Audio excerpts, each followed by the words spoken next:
मेरा परम सौभाग्य है कि आज मुझे वरिष्ठ साहित्यकार अमृतलाल मदान जी का साक्षात्कार करने का शुभ अवसर प्राप्त हुआ है।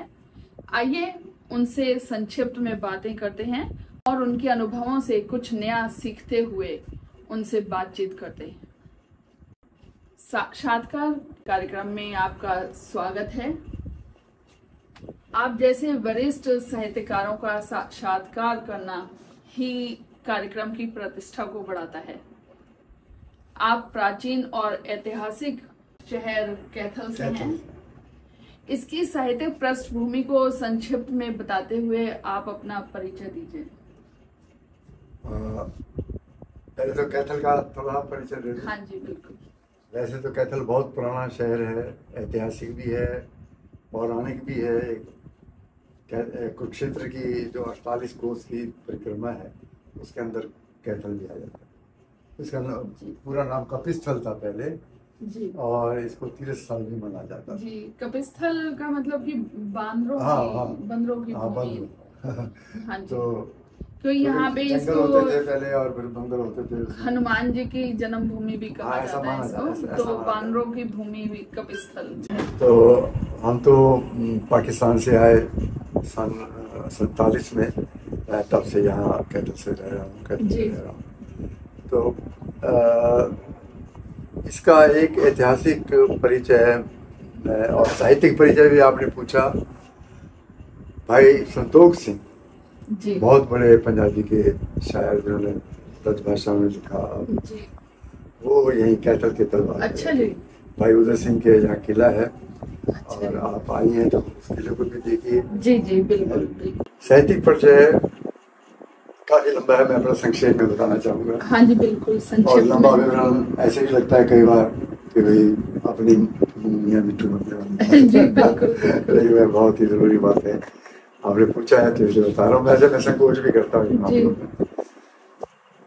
ये जो सामने सम्मान पत्र पड़े हैं जी, और पीछे भी बाहर की अलमारियां भरी पड़ी हैं जी, ये मेरा साहित्यिक परिचय जी। सबसे पहले जो मेरी पुस्तक थी जी, इनके ऊपर प्रबंध कार्य था मेरा। जब पंचशती समारोह 500वीं जयंती उनकी मनाई जा रही है साल, तो पंजाबी यूनिवर्सिटी पटियाले ने 3 पुस्तकें प्रकाशित की।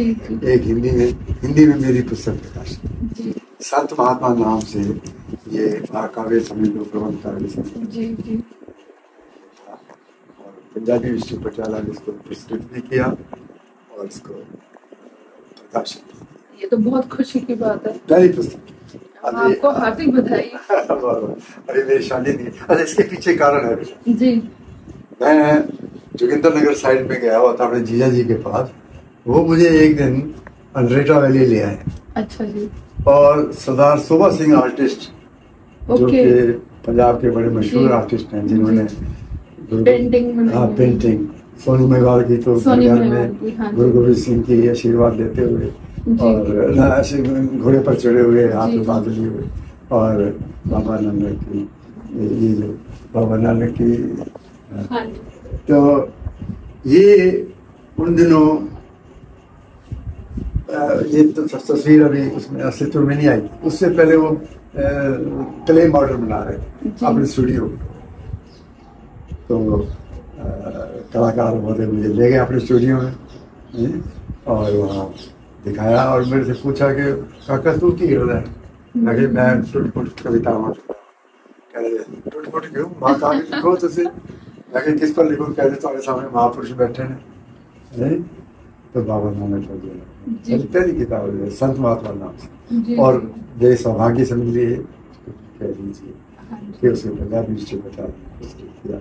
वाह, क्या बात है, क्या बात है। मैं ये जानना चाहूंगी कि आपका साहित्य के प्रति लगाव कब और कैसे?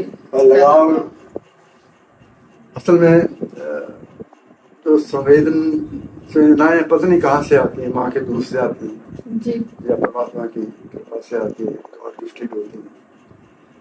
तो कहीं ना कहीं संवेदनाएं बड़े आलोड़ित हो रही थी मेरे मन के अंदर क्योंकि मैं पार्टीशन जो विभाजन हुआ देश का, जी, तब मैं 6.5 साल का था। ओके, तो उसकी जो घटनाएं वो मेरे मन पर अंकित थी।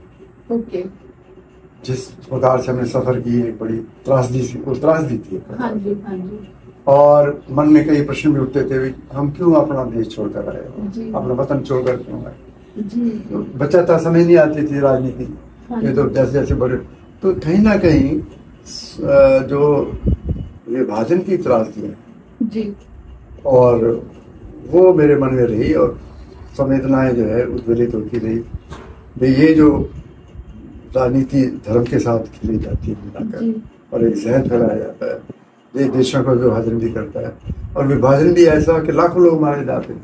हाँ जी, बिल्कुल, और इतनी बुरी तरह से मारे जाते हैं कि जैसे कसाई जानवरों को भी नहीं काटता। जी, जी, तो जब हम आए यहाँ कैथल की धरती पर आए, रेफ्यूजी कैंप में क्षेत्र है, तो ऐसा लगा जैसे हम रातों रात भिखारी बना दिए गए, कटोरा लेकर खड़े होते थे लाइन में। बहुत दयनीय स्थिति। तो ये जो मानसिक आघात होते हैं, हाँ जी, संवेदनाओं में तब्दील होते हैं। संवेदनाएं फिर कहीं या तो पागलपन में हो जाती हैं, हाँ जी, विक्षिप्त अवस्था हो जाती है, या फिर किसी कला में, मूर्ति कला, चित्रकला, जी, बिल्कुल सही या बहुत खूब आपने मेरे हाथ में कलम पकड़ा दी। सरदार सुबह से आर्टिस्ट ने जब मेरे से पूछा कि काका की कर रहे हैं, मैं टूटी करता है। उन्होंने मुझे विषय दे दिया। हाँ। और पहली ही पुस्तक जब यूनिवर्सिटी स्तर पर प्रकाशित हो, उसके बाद मेरी 70 कृतियां आज प्रकाशित हो रही है। 69वीं ये है, ये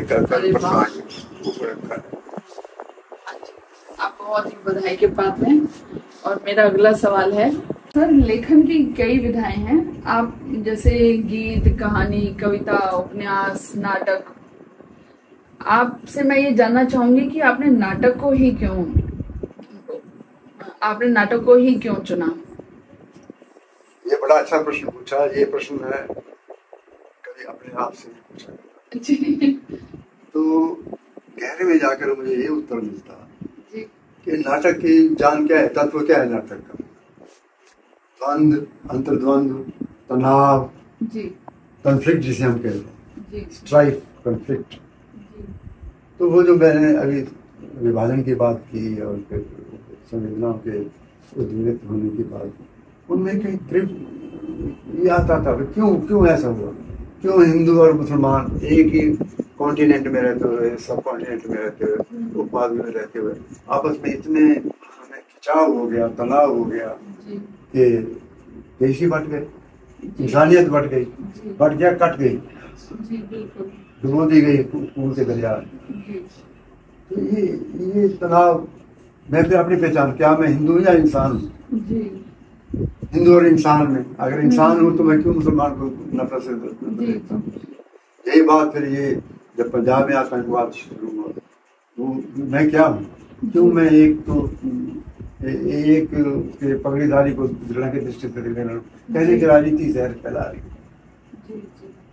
ऐसे ही कैथल में जब 25 लोग आतंकवादियों ने मार दिए पंजाब से आकर, तो तब मन, तो ये द्वंद्व, अंतर्द्वंद, पहचान का द्वंद्व, मेरी असली पहचान क्या है, क्या आत्मा एक नहीं है, क्या परमात्मा एक नहीं है?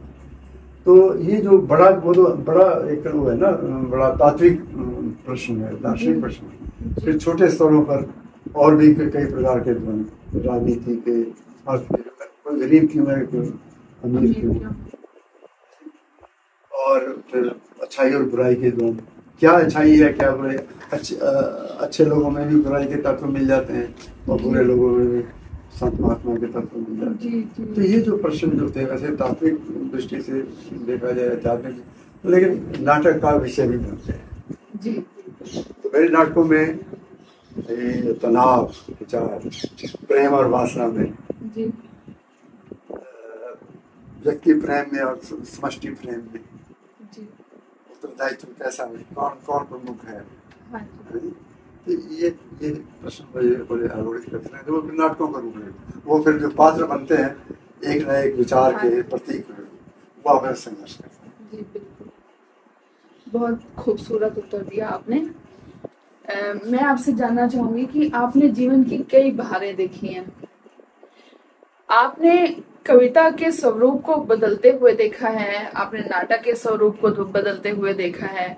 पहले के नाटकों और आज के नाटकों में क्या अंतर महसूस करते हैं?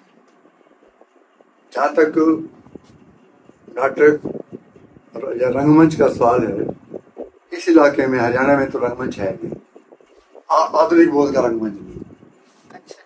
ग्रामीण इलाके में क्षेत्रों में सांग है, रागनियों पर आधारित, तो लेकिन कुल मिलाकर भी हिंदी में नाटक जो है ना वो उपेक्षित है। अच्छा जी। जहाँ जहाँ रंगमंच है, दिल्ली है, चंडीगढ़ है या कलकत्ता, बंगाल बिहार में बहुत ही, महाराष्ट्र में भी महाराष्ट्र का रंगमंच है, तो वो फिर या तो मराठी नाटक, बंगाली नाटक, या फिर विदेश में जो थे नाटककार शेक्सपियर के, उनके लेकर बड़े गौरवान्वित होते थे। इधर नाटक उपेक्षित रहा है। फिर भी आए हैं आधुनिक नाटक बोध के, और आपने प्रश्न कर ही लिया तो मैंने एक छोटा सा प्रयोग किया है।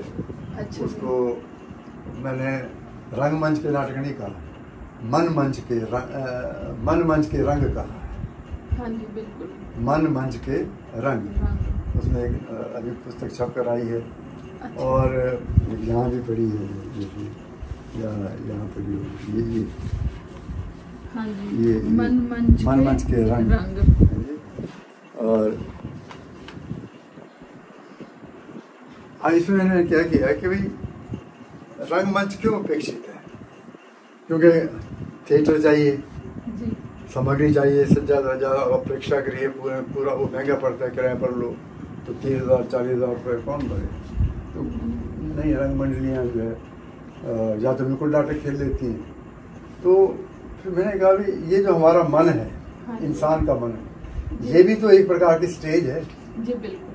यहाँ कितने प्रकार के तनाव संघर्ष हम झेलते हैं, विचारों का द्वंद्व झेलते हैं, ऊहापोह में पड़े रहते हैं, दुविधाओं में पड़े रहते हैं, क्या ठीक है क्या गलत है, तो संसारिक यात्रा करते हुए। तो क्यों ना इसको ही फोकस में रख के नाटक लिखे जाए। तो इसको मैंने मन मंच के रंग दिया है। इसमें ना तो स्टूडियो की जरूरत है जी, ना किसी कैमरे की जरूरत है, खूब नाम है, सिर्फ मन मंच के रंग, सिर्फ जी कल्पनाशीलता की जी, संवेदनशीलता की जरूरत, अपने को महसूस करने की जरूरत है, अपने वक्त की नब्ज पहचानने की, समय कैसा चल रहा है, समय के क्या क्या आघात परिघात हो रहे हैं, आर्थिक स्तर पर, राजनीतिक स्तर पर। तो मन ही जो है, मन को मैंने रंगमंच का नाम दिया। ये नया। आप किसी विशेष उपलब्धि के बारे में या अपनी किताबों के बारे में कुछ कहना चाहें तो हमारे दर्शकों को बताएं। विशेष उपलब्धियां तो है मेरी, और जो सबसे उत्कृष्ट उपलब्धि मैं समझता हूँ, पंजाबी यूनिवर्सिटी द्वारा मेरी पहली पुस्तक को ही सम्मान, और पुस्तक जो नानक देव जी का जब 500वां साल आज जैसे मनाया जाता है पंचशती, और मुझे पटियाला यूनिवर्सिटी के उन दिनों वो थे वाइस चांसलर डॉक्टर नारंग थे, इतिहासकार थे।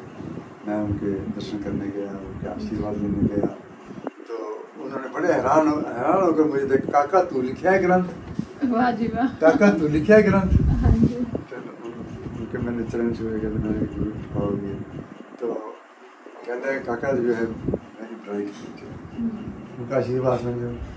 फिर हरियाणा साहित्य अकादमी से कई बार पुरस्कृत हुआ, जो उनका बाल मुकुंद पुरस्कार, वो और पुस्तक पुरस्कार, कृतियाँ पुरस्कार, कहानियों के पुरस्कार। फिर कुरुक्षेत्र यूनिवर्सिटी से सम्मानित हुआ।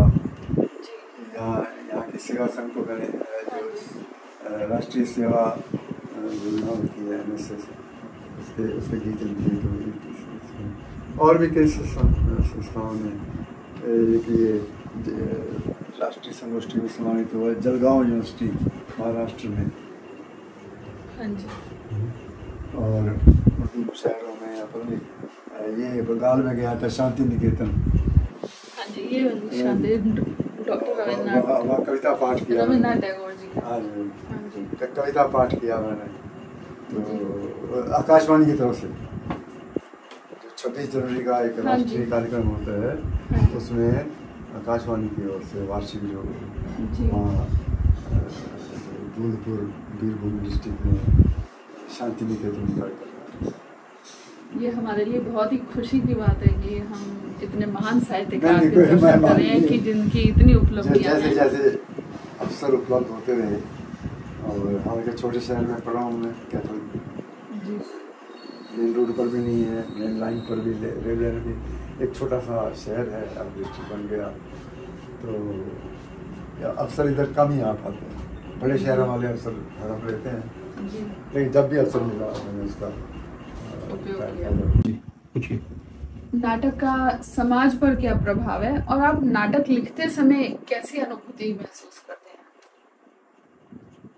नाटक का प्रभाव समाज पर जरूर पड़ता है, जी लेकिन हर जगह नाटक नहीं है। जी पहले रेडियो टीवी के नाटक आते थे, देखे जब विश्व साहनी का तमस आया, जी जी इसने बहुत प्रभावित किया। जी जी हमारी आम जनता को फिर सोचने पर मजबूर कर दिया कि हमारे देश का दुर्भाग्यपूर्ण विभाजन क्यों हुआ। जी जी तमस जी वो केंद्र में विश्व साहनी जी। और हम लोग बुनियाद ऐसे ऐसे जो नाटक थे जो धारावाहिक रूप में चले दूरदर्शन पर। आजकल जो टीवी पर नाटक आ रहे हैं वो और किस्म के, जी जी वो इस चेतना को जगाने वाले नहीं। जी आजकल तो बहुत ज्यादा व्यक्ति मन की गहराइयाँ और व्यक्ति मन की विकृतियाँ भी उनके ऊपर ज्यादा हो रहे हैं, तो वो फिर प्रभाव नहीं डालते, दुष्प्रभाव डालते हैं। जी नई आने वाली पीढ़ी पर अश्लीलता भी परोसते हैं कई बार, और जो हमारी सामाजिक मान्यताएं हैं उनके खिलाफ भी जाते हैं। जी और किस टाइम में सबसे बड़ा नाटक तो रामलीला इन दिनों खेला जा रहा है, जी, जैसे आजकल जी। दशहरा दिवाली के दिन, जी जी तो उसका प्रभाव कितना पड़ा है जनमानस पर। आम जनता जो है देहात की आती है जब, और जो राम के आदर्श, सीता का आदर्श, भाई का आदर्श, राजा का आदर्श ये देखती है तो उसके सामने कुछ मान्यताएं जी जी हैं वो स्थापित होती जी हैं। ऐसे गुरुओं पर आधारित नाटक वो जब देखे जाते हैं तो उनकी ऊपर भी प्रभाव पड़ता है। ये सशक्त साहित्य की सबसे सशक्त विधि है, क्योंकि उसमें पात्र आ जाते हैं आपके सामने सजीव होकर या प्रतीक बनकर। वो प्रतीक होते हैं किसी न किसी आदर्श के, किसी न किसी मान्यता के या संघर्ष के। भगत सिंह का नाटक देखिए तो कैसी संघर्षशीलता पैदा जोश पैदा होता है। आपको लिखकर नाटक लिखकर फिर आपने दूसरा कहा था कि नाटक, हाँ तो नाटक लिखते हुए मैं भी अपने आप को बड़ा परिवर्तित हुआ महसूस करता हूँ। और मैं सिर्फ एक उदाहरण पढ़ना चाहूँगा। ये मेरी लेटेस्ट किताब अभी परसों ही छप कर आई, चमगादड़ महोदय। चमगादड़ महोदय।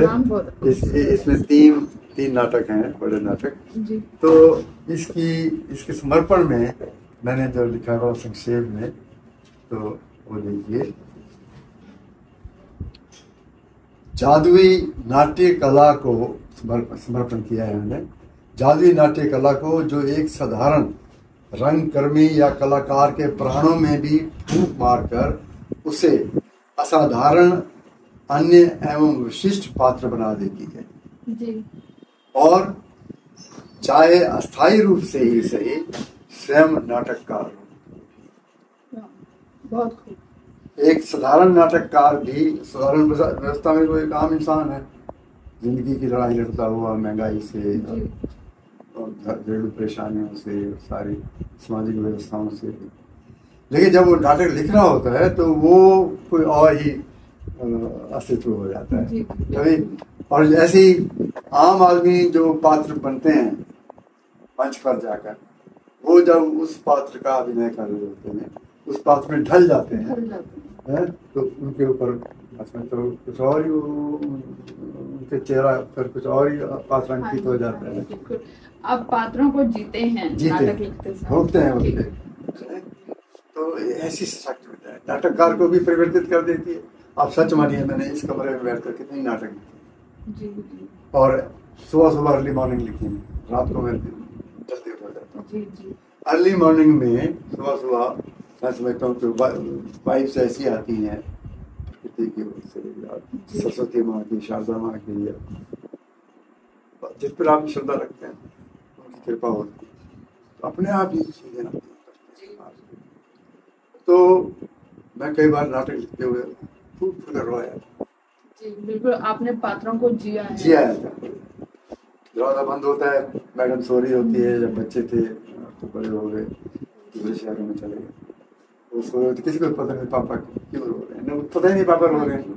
दरवाजा फूट फूट के रोता, मन मेरे हाल का हो जाता, फिर लिखने बैठ जाता, फिर मन में कोलाहल सा मच जाता है। मन में कोलाहल, ये जिंदगी क्या है, ऐसी पहेली है, जटिल पहेली, ये आपको रुलाती भी है और हंसाती भी है। फिर सोचो क्या है, छोड़ो पड़ेगा। बहुत खूबसूरत कहा आपने। मेरा अगला सवाल है, सर आपने कृतियों से हिंदी साहित्य जगत को समृद्ध किया है, क्या आप अपनी लेखनी से संतुष्ट हैं या आप कुछ और नया लिखना चाहेंगे? अगर अपनी लेखनी से मैं संतुष्ट हो जाता है या कोई भी लेखक संतुष्ट हो जाता है, जी जी वो फिर दूसरी अगली कृति नहीं लिखता है। जी जी अगली कृति आती तब है जब कहीं ना कहीं कसक चीज रह जाए। हाँ जी बिल्कुल।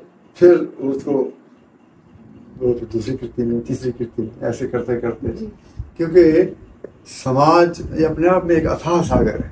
जी कितनी विचारधाराएं हैं, कितनी अंतरधाराएं आपस में मेल भी कर रहे हैं या आपस में प्रतिनिधित्व भी कर रही हैं, लहरें हैं जो उठ रही हैं बार बार। तो लिखने वाले तो और भी ज्यादा कृतियां लिखी हैं। तो अब ये जो परसों नाटक आया है, इसके बाद भी नाटक पुस्तक छपेगी, वो 1.5 महीने 2 महीने के बाद आएगी। उसका नाम है एक कंकाल के ठहाके। अच्छा, अब वो भी छप ही रहा है कि मन में और नाटक लिखने की वो सूझ रही है। ये तो बहुत अच्छी बात है। तो ये आप पर सरस्वती की बहुत कृपा है। बहुत कृपा है, बहुत कृपा। और सबसे पहले तो बाबा जान, मैं दुआ करती हूँ कि ऐसी कृपा बनी रहे तो और आप लिखते रहें। ये कभी अंत नहीं होगा, ये विषय नहीं जाता है जी। अपने इन किताबों के अतिरिक्त, इन नाटकों के अतिरिक्त आपके मन में कोई और भावना हो, आपका कोई स्वप्न हो जो आपने अभी पूरा करना हो? भावनाएं तो बेटे बहुत होती हैं, बहुत भावनाएं होती हैं जी। अभी मैंने कहा ना कि अथाह सागर है, तो ऐसे मन भी एक अथाह सागर है। कितनी ही प्रकार की भावनाएं जी कल्पनाएं आती हैं, सपने आते हैं कि हमारा समाज ऐसा हो, हमारी मानवता ऐसी हो, हमारा पूरा विश्व ऐसा हो जी। तो एक कोई सपना ये है कि ये जो आज समाज में जो जहर फैल रहा है जी, वो चाहे जाति के प्रश्नों को लेकर हो, चाहे धर्म और मजहब के प्रश्नों को लेकर हो, मंदिर मस्जिद को लेकर हो, ये जहर जो है कब खत्म होगा? ये हमारे जो लेखकों के, कलाकारों के मन को बड़ा ही कचोटता है, बल्कि उसे खाता है अंदर अंदर से। वो हर्ष पुष्ट नहीं हो सकता, क्योंकि चिंताएं उसे खाती हैं किसी भी कलाकार को। रिश्वत तो वो होगा जो खाएगा पिएगा पास रहेगा, भाग में जा सकती है, लेकिन जो चिंता करेगा समाज, जो इस जहर को खुद भी पीना चाहेगा शंकर की तरह एक कंठी होगा, वो रिश्वत नहीं होगा। वो फिर लेकर बैठ जाएगा, या मूर्ति बना करने लगेगा, या चित्रकला करने लगेगा, वो अपनी व्यथाओं को उसमें डालेगा। तो स्वप्नशील होते हैं कलाकार जितने भी, किसी भी किसी भी कला में अपने आप को डालें, स्वप्नशील होते हैं। स्वप्नशील हो, यही सब सर्वे भवन्तु सुखिनः, सब और मानव जाति एक ही पहचान है, जैसे हमारे गुरु ने कहा, मानस की जात सब एक ही पहचान हो। एक ही है। हम देखा जाए तो छोटी सी धरती है, ब्रह्मांड के परिप्रेक्ष्य में देखें तो कण है, उस पर हम अरबों लोग रह रहे हैं, वो भी आपस में लड़ मर रहे हैं। अब देखो युद्ध हो रहे हैं, रूस यूक्रेन का, और देशों में जो चल रहा है, क्यों, किस बात में? इसलिए नहीं जाना है, शून्य है ऊपर, महाशून्य है। उस महाशून्य के नाम पर जो है, जिसको हम बातंगा खुदा या अलग अलग नाम देकर वो आपस में, ये जो पागलपन है,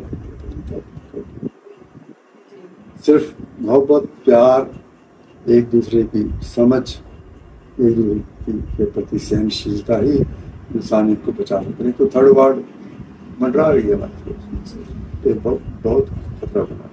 हजारों की संख्या में एटम बम पायलट किए हुए हैं, कई महाशक्ति, तथाकथित महाशक्ति। वो महाशक्तियाँ थोड़ी तो राक्षसी दो अणु बमों ने कितना विनाश किया, लाखों लोग मार दिए। ये जो शस्त्रार्थ, शत्रु की पूजा भी कर रहे थे, शत्रु की हमारे हाथ है काम करने के लिए, मेहनत करने के लिए, क्यों शत्रु एक दूसरे इंसान के खिलाफ। लेकिन है इंसान, बुराई है संसार में, इसलिए शत्रु कर जाते हैं। अब वो बुराई अच्छाई को कोई भी बुराई समझती है, अच्छाई बुराई को बुराई समझती है। मतलब ये सापेक्ष संसार। सर, एक निजी सवाल आपसे पूछना चाहूंगी। स्वागत है आपका। अक्सर सुना जाता है कि साहित्यकारों के जीवन साथी की रुचि किसी और विषय में होती है। क्या आपकी धर्म पत्नी भी साहित्य में रुचि रखती हैं?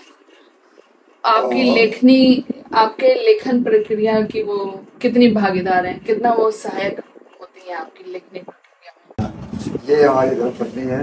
हाँ जी, नमस्कार। श्रीमती राज। और इनका भी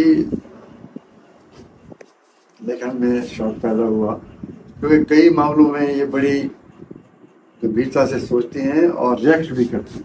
अच्छा, मैं उतना रिएक्ट नहीं करता समाचार सुनते हुए टीवी के, जितना ये रिएक्ट करती। अच्छा। खासतौर से जो स्त्री नारी उत्पीड़न होता है, उन पर ये बहुत एग्रेसिव होकर रिएक्ट। अच्छा। जो घटनाएं होती हैं बच्चियों पर, दुष्कर्म, बड़े स्ट्रांगली। तो इन्होंने भी 4 पुस्तकें इनके नाम हैं। अच्छा। 2 तो मेरे साथ ही हैं। एक है बंद होते दरवाजे उपन्यास, हमने इकट्ठा लिखा। एक चैप्टर में, एक चैप्टर ये, एक चैप्टर में। क्या बात है। बंद होते दरवाजे। और काव्य संग्रह है, हम दोनों। एक काव्य संग्रह है। 85 मतलब वर्षगांठ थी मेरी, से तब छप गया। 85 बच्चों ने बनाई थी हमारी स्वर्ण जयंती। उसी दिन में होटल में ही आ गई थी, सबको बांटी। तो सबको बांटे, हम दोनों। जी। उसमें इसकी कविताएं भी हैं, जारी करते हैं। और मुख्य पृष्ठ पर हम दोनों का चित्र है।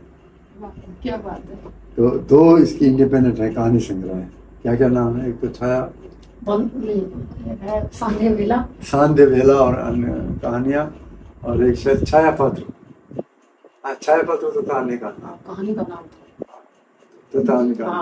सांध्य वेला तथा छाया पत्र। मैं असल में जहाँ गई ना, जैसे फैमिली का या कोई एटमॉस्फेयर देखा तो पूरी कहानी लिखा लेती थी। तो बस इसीलिए कहानियां बन गई। जाते जाते मैं आपसे एक सवाल करना चाहूंगी कि आपका साहित्य के क्षेत्र में लंबा अनुभव है, आप नए लिखने वालों को, युवा पीढ़ी को क्या संदेश देना चाहेंगे? युवा पीढ़ी के लिए संदेश यही है कि एक तो साहित्य में ज्यादा रुचि लें। ये जो मोबाइल से चिपके रहना और बहुत ज़्यादा टीवी के चैनल्स देखते रहना, और आजकल तो OTT क्या क्या आ गया, उनसे हटकर साहित्य में रुचि लें। साहित्य जो है वो कई समस्याओं का विश्लेषण भी करता है और उनका समाधान भी देता है। जी। अगर मन में थोड़ी सी भी संवेदनशीलता है तो आप साहित्य पढ़ते हुए, उस पर चिंतन मंथन करते हुए सोचें कि ये हमारा समाज, हमारा देश और पूरा विश्व किधर जा रहा है। कहीं विनाश के गर्त में गिरने तो नहीं जा रहा, कहीं असामाजिक और ये आतंकवादी तत्व तो इस पर हावी नहीं हो रहे। जी। तो सोचें और फिर जो मन में विचार आए साहित्य में, कहानी, कविता, लेकिन निरुत्साहित ना। जिस दिन साहित्य निरुत्साहित हो गया और कोई विधा और कोई कला समाधान नहीं देगा। साहित्य खुद भी पढ़ें, घर में छोटा पुस्तकालय बनाए, अपने अब अपने घर में बच्चों को साहित्य। आज हम जो हैं, हमारी संस्कृति का हम गौरव करते हैं। रामायण और महाभारत के साहित्य पर के कारण, गीता के कारण है, गुरु ग्रंथ साहब के कारण है।